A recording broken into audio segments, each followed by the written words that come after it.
সেই দিনও মদিনায় সূর্য উঠেছিল, আলোর ঝর্ণায় সমস্ত বাড়ি উদাসিত হয়েছিল। কিন্তু জান্নাতের সর্দার মদিনায় সূর্য উঠেছিল, আলোর ঝর্ণায় সমস্ত বাড়ি উদাসিত হয়েছিল। কিন্তু জান্নাতের সর্দার মা ফাতেমা রাদিয়াল্লাহু তাআলা আনহার ঘরটি ছিল নিস্তব্ধ ও শূন্য। ক্ষুধা কষ্ট যেন অন্ধকারের আড়ালে সেই ঘরটিকে ঢেকে ফেলেছিল। ফজরের নামাজের শেষে হযরত ফাতেমা রাদিয়াল্লাহু তাআলা আনহা নামাজ পড়ে আল্লাহর কাছে দোয়া করতে করতে বললেন, হে আল্লাহ, আজ 3 দিন হয়ে গেছে আমার চুলায় আগুন জ্বলেনি। আমার সন্তানরা ক্ষুধায় পড়ে আছে, তারা কাঁদছে। হে আমার রব, আমি তাদের কান্না কিভাবে সহ্য করব? হে আল্লাহ, তুমি আমাদের রিজিকের মালিক, আমাদের রিজিক দাও, আমার সন্তানদের কষ্ট সহ্য করার শক্তি দাও। কিন্তু তাদের হৃদয়ে বিদ্রোহ, হতাশা, অভিযোগ বা নালিশ ছিল না, শুধু ছিল তাওয়াক্কুল আর সবর। তারপর হযরত ফাতেমা রাদিয়াল্লাহু তাআলা আনহা ধীরে ধীরে হযরত আলী রাদিয়াল্লাহু তাআলা আনহুর কাছে এসে বললেন, হে আমার প্রাণের স্বামী, আপনি জানেন আজ 3 দিন হয়ে গেছে আমাদের চুলায় আগুন জ্বলেনি। রুটি বানানোর মতো একটু আটা বাড়িতে নেই, এমনকি একটু খেজুরও নেই। আপনি কি কিছু খাবারের ব্যবস্থা করতে পারবেন? এই শুনে হযরত আলী রাদিয়াল্লাহু তাআলা আনহু চুপ করে গেলেন, শুধু মাথা নিচু করে দাঁড়ালেন। তার চোখের কোণ থেকে অশ্রু মাটিতে পড়তে লাগলো। তারপর কাজের সন্ধানে বেরিয়ে পড়লেন। সূর্যের তাপে আরবের মাটি পুড়ে যাচ্ছিল, ছায়া ছিল না, পানির চিহ্ন ছিল না, এমনকি গাছগুলো শুকিয়ে কাঁটা হয়ে গিয়েছিল। ক্লান্তি আর ক্ষুধার ক্লান্ত শরীর নিয়ে তিনি একটি শুকনো গাছের নিচে বসে বিশ্রাম নিচ্ছিলেন। এদিকে ঘরের ভিতর থেকে হযরত ইমাম হাসান হুসাইন রাদিয়াল্লাহু তাআলা আনহু কান্নার শব্দ শুনে হযরত ফাতেমা রাদিয়াল্লাহু তাআলা আনহা তাদের কাছে গেলেন। তখন ইমাম হাসান হুসাইন ধীরে ধীরে বললেন, আম্মা জান, আজ 3 দিন হয়ে গেছে আমরা কিছুই খাইনি, আমাদের কিছু খাবার দাও, ক্ষুধার কষ্ট আর সহ্য করতে পারছি না। এই কথা শুনে হযরত ফাতেমা রাদিয়াল্লাহু তাআলা আনহার চোখ অশ্রুতে ভরে গেল, হৃদয়ে যন্ত্রণা জাগলো।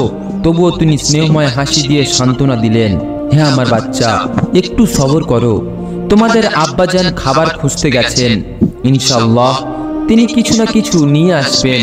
আমরা কখনো একা নই, আল্লাহ আমাদের সাথেই আছেন। অপরদিকে হযরত আলী রাদিয়াল্লাহু তাআলা আনহু শুকনো গাছের নিচে বসে ভাবছিলেন। তার মনে পড়ছিল হাসান হুসাইনের ক্ষুধার্ত মুখ, মা ফাতেমা রাদিয়াল্লাহু তাআলা আনহার ভিজে চোখ। তিনি হৃদয়ে হৃদয়ে বললেন, যদি ঘরে কিছু খেজুর থাকতো তাহলে তাদের ক্ষুধা মিটতো, তাদের কান্না থামতো। কিন্তু এই গাছ তো শুকিয়ে গেছে, এখন আর সম্ভব নয়। পরিবারের কথা মনে হতেই তার চোখ ভিজে উঠল। তারপর আবারও আশা নিয়ে বেরিয়ে পড়লেন। কিছুক্ষণ পর একজন ইহুদির বাড়ির সামনে গিয়ে নরম কণ্ঠে বললেন, হে ভাই, আপনি কি আমাকে কিছু ঋণ হিসেবে টাকা দিতে পারবেন? আমার ক্ষুধায় পড়েছে, 3 দিন ধরে চুলাতে আগুন জ্বলেনি। ইহুদি ব্যক্তি বললেন, হে আলী, আমার কাছে টাকা নেই, বরং আপনি অন্য কারোর কাছে যান। এই শুনে হযরত আলী রাদিয়াল্লাহু তাআলা আনহুর হৃদয় ভেঙে বাড়ির দিকে ফিরে এলেন। সূর্য তখনও আকাশের মাঝখানে, তার তীব্র তাপ যেন সবকিছু পুড়িয়ে ছাই করে দিচ্ছে। এদিকে হযরত ফাতেমা রাদিয়াল্লাহু তাআলা আনহা 3 দিনের ক্ষুধায় এত দুর্বল হয়ে পড়েছিলেন যে দাঁড়ানোটাই কঠিন হয়ে উঠেছিল। তবুও তার চোখ ছিল দরজার দিকে, হযরত আলী রাদিয়াল্লাহু তাআলা আনহু ফিরে আসার অপেক্ষায়। কিছুক্ষণ পর হযরত আলী রাদিয়াল্লাহু তাআলা আনহু বাড়িতে ঢুকলেন। ছোট্ট হাসান হুসাইন দৌড়ে গিয়ে তার গলা জড়িয়ে ধরল এবং উৎসাহে বলল, আব্বাজান, আপনি আমাদের জন্য কি এনেছেন? আমরা সকাল থেকে অপেক্ষা করছি, আজ আমরা হৃদয় ভরে খাবো। এই শুনে হযরত আলী রাদিয়াল্লাহু তাআলা আনহু কিছুই বলতে পারলেন না, শুধু বললেন, হে আমার বাচ্চারা, একটু সবর করো। তার চোখের অশ্রু তার কণ্ঠ রুদ্ধ করছিল। তারপর হযরত ফাতেমা রাদিয়াল্লাহু তাআলা আনহার কাছে গিয়ে বললেন, হে ফাতেমা, আমি অনেক চেষ্টা করেছি, কিন্তু কোথাও খাবারের ব্যবস্থা করতে পারিনি। হযরত ফাতেমা রাদিয়াল্লাহু তাআলা আনহা বললেন, হে আমার প্রিয় স্বামী, চিন্তা করবেন না, রিজিকের মালিক আল্লাহ, তিনি আমাদের দেখছেন। আপনি আব্বাজান মুহাম্মদ সাল্লাল্লাহু আলাইহি ওয়াসাল্লামের কাছে যান, হয়তো তিনি কিছু ব্যবস্থা করতে পারবেন।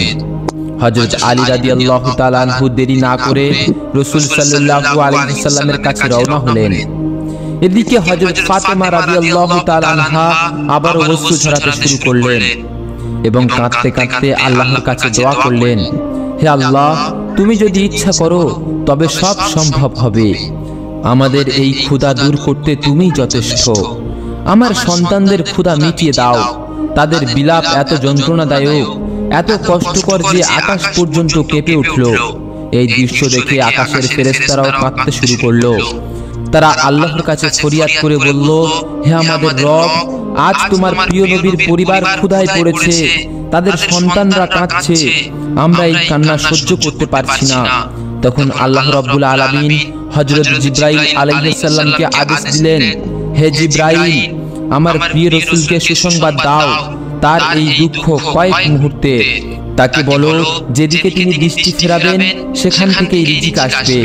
হযরত জিবরাইল আলাইহিস সালাম তৎক্ষণাৎ মুহাম্মদ সাল্লাল্লাহু আলাইহি ওয়াসাল্লামের কাছে গেলেন। সাহাবারা তার সাথে বসেছিলেন, কিন্তু মা ফাতেমা রাদিয়াল্লাহু তাআলা আনহার এই দুঃখ কষ্ট যেন তারা অনুভব করছিলেন। কারো প্রশ্নের অপেক্ষা না করে তিনি হযরত ফাতেমা রাদিয়াল্লাহু তাআলা আনহার ঘরের দিকে রওনা দিলেন। ঠিক তখনই হযরত জিবরাইল আলাইহিস সালাম উপস্থিত হয়ে সালাম করে বললেন, হে রাসূলুল্লাহ, আপনি উদ্বিগ্ন হচ্ছেন, কিন্তু চিন্তার কিছু কারণ নেই। আপনি যেদিকে নজর ফেরাবেন সেখান থেকেই রহমত নাজিল হবে। তারপর সব কথা বলেই তিনি বিদায় নিলেন। এদিকে হযরত ফাতেমা রাদিয়াল্লাহু তাআলা আনহা ঘরে গিয়ে দেখলেন হাসান হুসাইন ক্ষুধার তীব্রতায় কাঁদতে কাঁদতে ঘুমিয়ে পড়েছে। এই দৃশ্য দেখে তিনি তাদের মাথায় হাত বুলিয়ে দিয়ে কাঁদতে শুরু করলেন এবং বললেন, হে আমার প্রিয় রব, আমার সন্তানরা ক্ষুধায় পড়ে আছে, কিন্তু আমি শুধু তোমার উপর ভরসা রাখি। ঠিক তখনই রাসূল সাল্লাল্লাহু আলাইহি ওয়াসাল্লাম হযরত ফাতেমা রাদিয়াল্লাহু তাআলা আনহার ঘরের দিকে যাচ্ছিলেন। তখন হযরত আলী রাদিয়াল্লাহু তাআলা আনহু উপস্থিত হয়ে সালাম করে বললেন, ইয়া রাসূলুল্লাহ, আমি আজ খুবই উদ্বিগ্ন। ফাতেমা ও আমার প্রিয় সন্তান হাসান হুসাইন 3 দিন ধরে উপবাসে আছেন। চারিদিকে খাবার ও পানির ব্যবস্থা নেই। আমি কিছুই করতে পারিনি। আপনি কি কিছু ব্যবস্থা করতে পারবেন? রাসূলুল্লাহ সাল্লাল্লাহু আলাইহি ওয়াসাল্লাম বললেন, হে আলী, এখান থেকে কিছু দূরে একটি খেজুরের গাছ আছে, তুমি সেখানে যাও, সেখানে তোমাদের খাবারের ব্যবস্থা হবে। হযরত আলী রাদিয়াল্লাহু তাআলা আনহু তৎক্ষণাৎ সেদিকে রওনা হলেন। গিয়ে দেখলেন সেটি একটি শুকনো মৃত খেজুর গাছ। এই দেখে তার হৃদয় ভেঙে গেল। ফিরে এসে তিনি বললেন, হে রাসূলুল্লাহ, সেটি তো একটি মৃত গাছ, কিভাবে ফল দেবে? রাসূলুল্লাহ সাল্লাল্লাহু আলাইহি ওয়াসাল্লাম বললেন, হে আলী, তুমি সেই গাছটিকে গিয়ে বলো, আমি শেষ নবী মুহাম্মদ সাল্লাল্লাহু আলাইহি ওয়াসাল্লাম তোমাকে পাঠিয়েছি। হযরত আলী রাদিয়াল্লাহু তাআলা আনহু আবারও সেই মৃত গাছের কাছে গিয়ে কাঁদতে কাঁদতে বললেন, হে খেজুর গাছ, আমাকে দুনিয়া ও আখিরাতের বাদশা শেষ নবী মুহাম্মদ মুস্তাফা সাল্লাল্লাহু আলাইহি ওয়াসাল্লাম পাঠিয়েছেন। ফাতেমা ও হাসান হুসাইন 3 দিন ধরে ক্ষুধায় পড়ে আছে, তুমি এই দুঃখ কিভাবে সহ্য করবে? আল্লাহর আদেশে ও শেষ নবীর জন্য আমাদের খালি হাতে ফিরিয়ে দিও না। এই কথা শেষ হওয়ার আগেই সেই মৃত গাছ থেকে তাজা নরম সুগন্ধি জান্নাতি খেজুর পড়তে শুরু হলো। এত খেজুর পড়ল যে হযরত আলী রাদিয়াল্লাহু তাআলা আনহু বিস্মিত হয়ে গেলেন। তিনি অনেক খেজুর সংগ্রহ করে রাসূলুল্লাহ সাল্লাল্লাহু আলাইহি ওয়াসাল্লামের কাছে গিয়ে বললেন, হে রাসূলুল্লাহ, সেই মৃত গাছ তাজা খেজুর দিয়েছে, এটি আল্লাহর রহমত। রাসূলুল্লাহ সাল্লাল্লাহু আলাইহি ওয়াসাল্লাম হেসে বললেন, হে আলী, তুমি খেজুর নেওয়া বন্ধ করলে কেন? যদি বন্ধ করতে না, তবে কিয়ামত পর্যন্ত মৃত গাছ থেকে খেজুর পড়তো। হযরত আলী রাদিয়াল্লাহু তাআলা আনহু খেজুর নিয়ে বাড়ির দিকে রওনা হলেন। রাস্তায় তার সাথে সাক্ষাৎ হলো আবু জাহালের সাথে। আবু জাহাল জিজ্ঞেস করলো, হে আলী, এই খেজুরগুলো কোথা থেকে পেলে? এখানকার সব গাছ তো মরে গেছে। হযরত আলী রাদিয়াল্লাহু তাআলা আনহু বললেন, মুহাম্মদ সাল্লাল্লাহু আলাইহি ওয়াসাল্লামের আদেশে এই মৃত গাছ থেকে তাজা খেজুর দিয়েছে। এই শুনে আবু জাহাল বিস্ময়ে হতবাক হয়ে গেল। হযরত আলী রাদিয়াল্লাহু তাআলা আনহু বাড়িতে ঢুকলেন। হাসান হুসাইন দৌড়ে এসে বললেন, আব্বাজান, আজ আমরা খাবার পাবো কি? হযরত আলী রাদিয়াল্লাহু তাআলা আনহু বললেন, হ্যাঁ বাদশা, আজ আল্লাহ নিজেই তোমাদের জন্য খেজুর পাঠিয়েছেন। তারপর হযরত ফাতেমা রাদিয়াল্লাহু তাআলা আনহুকে ডেকে বললেন, হে ফাতেমা, দেখো রাসূলুল্লাহ সাল্লাল্লাহু আলাইহি ওয়াসাল্লাম আমাদের জন্য খাবারের ব্যবস্থা করেছেন। হযরত ফাতেমা রাদিয়াল্লাহু তাআলা আনহা আনন্দে চমকে উঠলেন। হে আমার প্রিয় স্বামী, এই নরম সুগন্ধি শুকনো খেজুর গাছ থেকে এই খেজুরগুলো নিয়ে এসেছি। হযরত ফাতেমা রাদিয়াল্লাহু তাআলা আনহা বুঝলেন এটি আল্লাহর একটি নিদর্শন। তিনি হাসান হুসাইনকে খেজুর দিলেন এবং সবাই মিলে আল্লাহর শুকরিয়া আদায় করে হৃদয় ভরে সেই খেজুরগুলো খেলেন। তারপর হযরত ফাতেমা রাদিয়াল্লাহু তাআলা আনহা আবারও কাঁদতে কাঁদতে আল্লাহর কাছে দোয়া করলেন, হে আল্লাহ, আমি জানি তুমি কখনো রহমত থেকে কাউকে হতাশা করো না। তুমি ইচ্ছা করলে মৃত গাছকেও জীবন দিতে পারো। আজ আমি নিজের চোখে তোমার রহমত ও ক্ষমতা দেখেছি। তুমি মৃত গাছ থেকে তাজা খেজুর দিয়েছো, এটাই তোমার রহমত। কিন্তু হযরত ফাতেমা রাদিয়াল্লাহু তাআলা আনহা এত বড় হৃদয়ের মালিক ছিলেন যে তিনি এটি শুধু নিজের জন্য রাখলেন না, নিজে ক্ষুধার্ত থাকলেও তার কিছু গরিব ও দরিদ্রদের দিয়ে দিতেন। এদিকে আবু জাহালের হৃদয়ে বলল, মৃত গাছ থেকে তাজা খেজুর, এটা নিশ্চয়ই মুহাম্মদ সাল্লাল্লাহু আলাইহি ওয়াসাল্লামের কারণে। হয়তো এটি জাদু নাকি নবুয়তের নিদর্শন, আমি এর পরীক্ষা করব। এই ভেবে সে কিছু পাথর ও লোক নিয়ে রাসূল সাল্লাল্লাহু আলাইহি ওয়াসাল্লামের কাছে গিয়ে বললেন, হে মুহাম্মদ, শুনেছি তুমি মৃত গাছ থেকে তাজা খেজুর বের করেছো। তুমি কি জাদু করেছো নাকি এটা সত্যি নবী? দেখি আমার হাতে কি আছে। যদি বলতে পারো, আমি সবার সামনে স্বীকার করব তুমি শেষ যুগের নবী এবং আমি কালেমা পড়ে ইসলাম ধর্ম গ্রহণ করব। রাসূলুল্লাহ সাল্লাল্লাহু আলাইহি ওয়াসাল্লাম বললেন, আমাকে কিছু বলার দরকার নেই। যদি তোমার হাতে জিনিস নিজেই সাক্ষী দেয়, তাহলে কি তুমি ঈমান আনবে? আবু জাহাল বলল, হ্যাঁ, নিশ্চয়ই। তারপর সে হাতটা কানের কাছে নিয়ে গেল আর তার হাতের পাথরগুলো জোরে জোরে ডাকতে শুরু করলো, লা ইলাহা ইল্লাল্লাহ মুহাম্মাদুর রাসূলুল্লাহ। এই দেখে আবু জাহাল হতবাক হয়ে ভীত হয়ে গেল, কিন্তু সে মিথ্যা বলে বলল, তুমি নিশ্চয়ই জাদুকর, না হলে পাথরের জিভ কিভাবে খোলে? এই বলে সে চলে গেল। আবু জাহাল ইহুদিদের সাথে মিলে রাসূলুল্লাহ সাল্লাল্লাহু আলাইহি ওয়াসাল্লামের বিরুদ্ধে ষড়যন্ত্র শুরু করলো। তবে যার রক্ষক আল্লাহ তাআলা তাকে কি ক্ষতি করতে পারে? এদিকে হযরত আলী রাদিয়াল্লাহু তাআলা আনহু সারাদিন কাজের সন্ধানে ঘুরলেন। বাড়ি ফিরে উদ্বিগ্ন হয়ে বললেন, হে ফাতেমা, কোনো কাজ পাইনি, কাল আমাদের আবার ক্ষুধায় থাকতে হবে কি? হযরত ফাতেমা রাদিয়াল্লাহু তাআলা আনহু বললেন, হে আমার প্রিয় স্বামী, চিন্তা করো না। এই বলে তিনি ঘরে গিয়ে নিজের একটি চাদর নিয়ে এলেন এবং বললেন, এই চাদর নিয়ে যাও, তাকে ধনী ইহুদিদের বউয়ের কাছে বিক্রি করে দাও। যে টাকা পাবে তাতে আটা কিনে আনো। হযরত আলী রাদিয়াল্লাহু তাআলা আনহু চাদর নিয়ে রওনা হলেন। কিছুক্ষণ পর তিনি সেই ইহুদিদের বাড়ি গিয়ে বললেন, হে ভাই, আমি এই চাদর বিক্রি করতে চাই, আপনি কি কিনবেন? আমি খুব খুশি হব। ইহুদি বলল, আমি এই চাদর দিয়ে কি করব? হযরত আলী রাদিয়াল্লাহু তাআলা আনহুর অনুরোধ করলে সে কিছু টাকা দিয়ে চাদর কিনল। হযরত আলী রাদিয়াল্লাহু তাআলা আনহু টাকা দিয়ে আটা কিনে সন্ধ্যার দিকে বাড়ির দিকে রওনা হলেন। এদিকে সেই ইহুদি হযরত ফাতেমা রাদিয়াল্লাহু তাআলা আনহার পবিত্র চাদরটি বাড়ির এক শুদ্ধ স্থানে রাখলো। সন্ধ্যার পর তার স্ত্রী সেই ঘরে গিয়ে দেখলো চাদর থেকে এক অপূর্ব সুন্দর আলো বেরোচ্ছে, যেন নূরের ঝলকায় ঘর ঝলমল করছে। এই দৃশ্য দেখে তিনি বিস্মিত হয়ে স্বামীর কাছে গিয়ে বলল, তুমি ঘরের কোণে কি রেখেছো? ইহুদি বলল, একটি চাদর। স্ত্রী জিজ্ঞেস করলো, এই চাদর কোথা থেকে পেলে? কার কাছ থেকে কিনে আনলে? ইহুদি বলল, হযরত আলী রাদিয়াল্লাহু তাআলা আনহুর কাছ থেকে কিনেছি। স্ত্রী বলল, যে নারীর চাদর থেকে এমন পবিত্র আলো বেরোয় সে সাধারণ কোনো নারী নয়, নিশ্চয়ই তিনি আল্লাহর প্রিয় বান্দা। আমি বিশ্বাস করি মুহাম্মদ সাল্লাল্লাহু আলাইহি ওয়াসাল্লাম শেষ ও সত্য নবী, আর ফাতেমা রাদিয়াল্লাহু তাআলা আনহা তার কন্যা।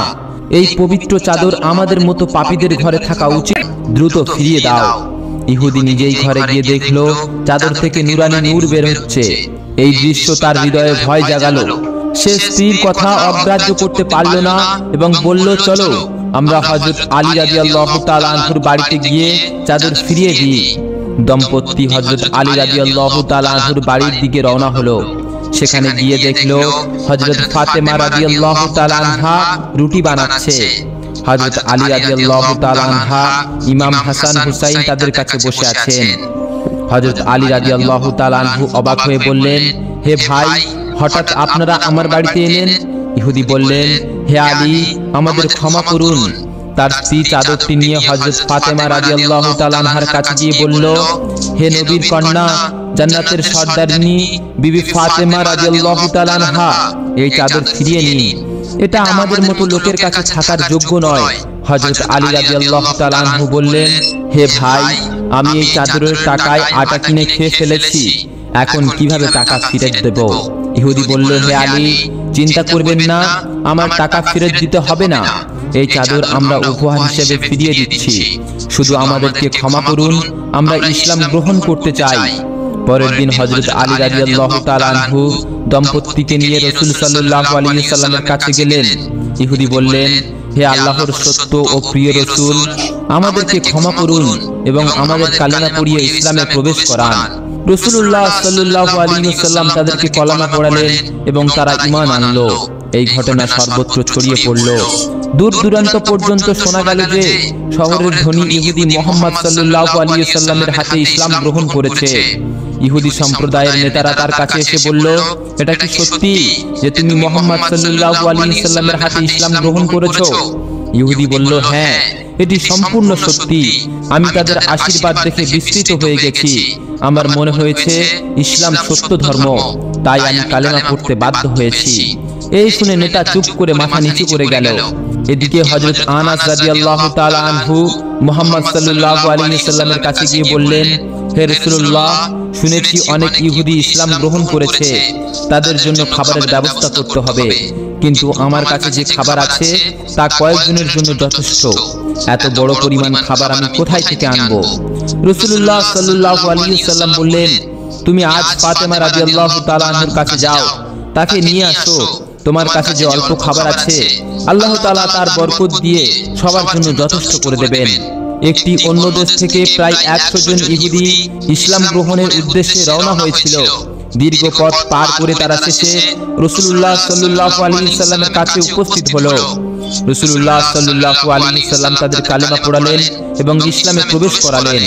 তারপর তিনি হযরত আনাস রাদিয়াল্লাহু তাআলা আনহুকে ডেকে বললেন, হে আনাস, তুমি এই মুসলিম ভাইদের খাবারের ব্যবস্থা করো। হযরত আনাস রাদিয়াল্লাহু তাআলা আনহু উদ্বিগ্ন হয়ে ভাবলেন, এত লোককে আমি কিভাবে খাওয়াবো? আমার কাছে তো খুবই অল্প পরিমাণে খাবার আছে। তবুও তিনি বললেন, হে আমার প্রিয় নতুন মুসলিম ভাইরা, এসো, তোমাদের জন্য খাবারের ব্যবস্থা করা হয়েছে। সবাইকে নিয়ে খাবারের ব্যবস্থা করলেন। হযরত ফাতেমা রাদিয়াল্লাহু তাআলা আনহা উভয় হাত তুলে আল্লাহ তাআলার কাছে দোয়া করলেন। আল্লাহর অসীম রহমত ও বরকতের দ্বারা রাসূল সাল্লাল্লাহু আলাইহি ওয়াসাল্লাম ও হযরত ফাতেমা রাদিয়াল্লাহু তাআলা আনহার হাতের মাধ্যমে সেই অল্প খাবার 100 জনের অতিরিক্ত লোক হৃদয় ভরে খেলো এবং তবুও খাবার বাকি রইল। আল্লাহ রাব্বুল আলামিন সেই দিন তাদের দোয়ার মাধ্যমে অপরিমের বরকত দান করলেন। একদিন জান্নাতের সর্দার হযরত ফাতেমা রাদিয়াল্লাহু তাআলা আনহা একটি প্রয়োজনে তার প্রিয় পিতা নবী করিম সাল্লাল্লাহু আলাইহি ওয়াসাল্লামের ঘরের দিকে রওনা হলেন। হঠাৎ একটি উট কোথা থেকে এসে সালাম করে বললেন, হে জান্নাতের রানী হযরত ফাতেমা রাদিয়াল্লাহু তাআলা আনহা, আপনি রহমানের প্রিয় নবীর ঘরে যাচ্ছেন, দয়া করে আমার পিঠে চড়েন, আমি আপনার সেবায় উপস্থিত থাকব, আপনি আমাকে নিয়ে যাবেন। উটের মানুষের মতো কথা শুনে হযরত ফাতেমা রাদিয়াল্লাহু তাআলা আনহা বিস্মিত হয়ে গেলেন। আল্লাহ রাব্বুল আলামিনের এই অপূর্ব ক্ষমতা দেখে তার চোখ ভিজে উঠল। শুকরিয়া আদায় করে তিনি উটের পিঠে চড়ে রওনা হলেন। যখন মসজিদে নববীর সামনে পৌঁছালেন, উট তাকে নামিয়ে দিল। উট মাথা নিচু করে নীরবে দাঁড়ালো। হযরত ফাতেমা রাদিয়াল্লাহু তাআলা আনহা স্নেহে তার মাথায় হাত বুলিয়ে দিলেন, তুমি কিছু বলতে চাও? তখন উট মাটিতে শুয়ে পড়ে বলল, হে সম্মানিত নারী, জান্নাতের সর্দারিনী হযরত ফাতেমা রাদিয়াল্লাহু তাআলা আনহা, আমি রাসূলুল্লাহ সাল্লাল্লাহু আলাইহি ওয়াসাল্লামের সাথে কথা বলেছি। খাইবারের যুদ্ধে তিনি আমাকে পেয়েছিলেন। আমি আগে একজন ইহুদির কাছে ছিলাম। একা থাকলে শুনতাম চারিদিকের গাছ লতা পাহাড় আমাকে বলতো, হে মুহাম্মদ সাল্লাল্লাহু আলাইহি ওয়াসাল্লামের উট, আমাদের সালাম গ্রহণ করো, তুমি ধন্য, শেষ নবী দুনিয়া ও আখিরাতের বাদশার কাছে তোমাকে গ্রহণ করেছে। জঙ্গলের জন্তুরা বলতো, সাবধান, কেউ মুহাম্মদ সাল্লাল্লাহু আলাইহি ওয়াসাল্লামের উটের কাছে যাবে না, নইলে ধ্বংস হবে। হে ফাতেমা রাদিয়াল্লাহু তাআলা আনহা, আমার সালাম গ্রহণ করুন এবং নবী করিম সাল্লাল্লাহু আলাইহি ওয়াসাল্লামের কাছে আমার সালাম পৌঁছে দিন। এই বলে উট শেষ নিঃশ্বাস ফেলল। হে সম্মানিত দর্শকগণ, চলো আমরা সবাই মিলে দোয়া করি, হে আল্লাহ, আমাদের হযরত ফাতেমা রাদিয়াল্লাহু তাআলা আনহার মতো সবর দাও, এমন তাওয়াক্কুল দাও যাতে কষ্টেও আমরা তোমার উপরে বিশ্বাস না হারাই। হে রব্বুল আলামিন, আমাদের ঘর ও সন্তানদের বরকতপূর্ণ রিজিক দাও, যেখানে তোমার রহমত, শান্তি ও জান্নাতের সুগন্ধ লুকিয়ে থাকবে। হে রব্বুল আলামিন, আমাদের সরল পথে চলা